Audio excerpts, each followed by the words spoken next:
Hello, everybody. Sorry I took a little bit of a hiatus. There's a lot going on, but I'm back once again to cover yet another Satan Sucks receipt chain, this time DKD. We're starting with DKD01, posted on the 10th of December by number 17, and it says, I've been checking in with the owner's acquaintances made through the Satan Sucks organization, and I've noticed a troubling trend. At least half of them, if not more, have reported strange behavior in their children. Apparently, they've become increasingly isolated and distant. A total flip in their usual personality. Of course, this will make some sense on its own. Teenagers are a scary bunch, no offense 35, 44, and 1313. It's somewhat natural for worried mothers to seek out an answer to their children's new behavior and, more importantly, a scapegoat, to which Satan would be an appealing option. However, almost every mother who claimed their children were acting strangely also mentioned that they've been sleep-talking. From what has been relayed to me, their children are mumbling to themselves about strange, dark visions and promises of power. I don't think I need to connect the dots any further to point out the obvious here, Mrs. Umbra. It seems we cannot catch a break from her lately, though now she seems to have refocused her efforts directly onto Padre's plans instead of her own. Unless, of course, whatever Mr. Clemens left behind directly relates to Mrs. Umbra's seemingly mass visitation of Long Beach's children. Certainly, it seems like a stretch of even her talents to visit so many people in such a short time span.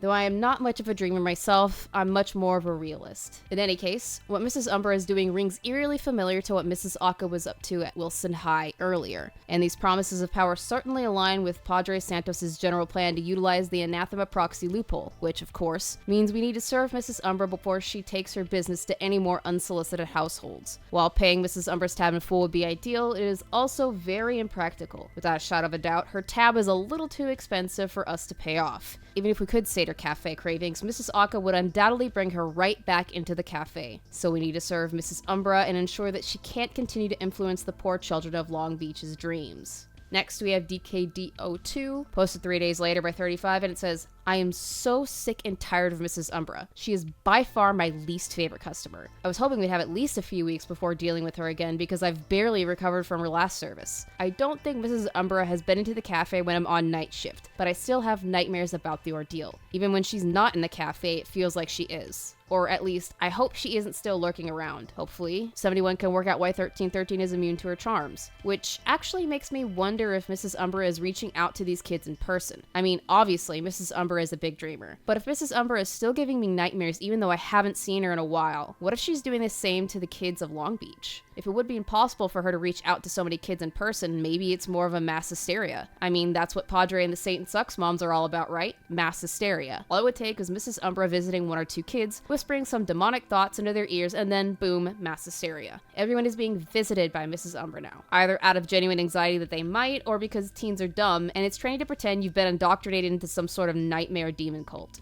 I'm going to do some research and see if I can figure out if Mrs. Umbra has actually been visiting Long Beach's youths, or if it's more of an urban legend turned mass hysteria fueled by soccer moms type thing. I think there's a support group run by one of the moms for kids who have been having demonic nightmares. It's as good a place to start as any. And now we are on to DKD03. I don't even need to look at the answer for this because I know what it is. Light as a feather, stiff as a board.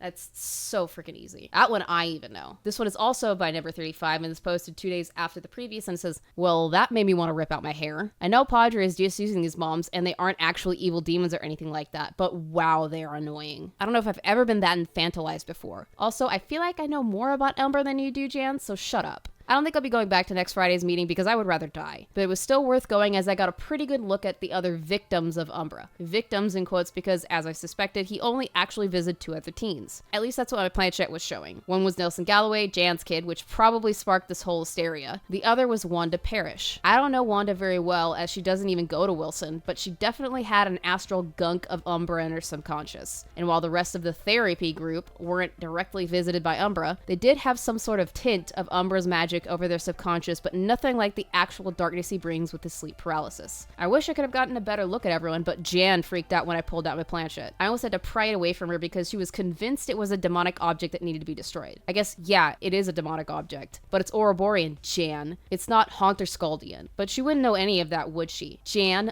also, newsflash Jan, Padre is literally Satan. Oh, Jan.